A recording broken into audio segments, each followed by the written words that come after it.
Halo Bro Mastan, kita kembali lagi di YouTube channel kita, PT Astra Honda Motor AHN.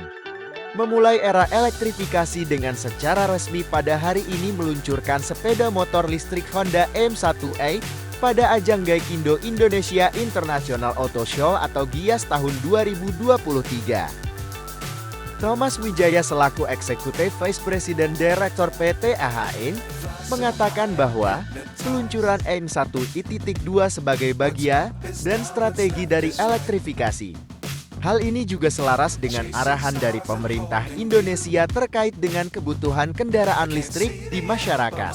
Hai Sobat Yeti Mastam, hari ini di ajang GIAS tahun 2023, Honda meluncurkan motor listrik M1e sebagai bagian dan strategi dari elektrifikasi.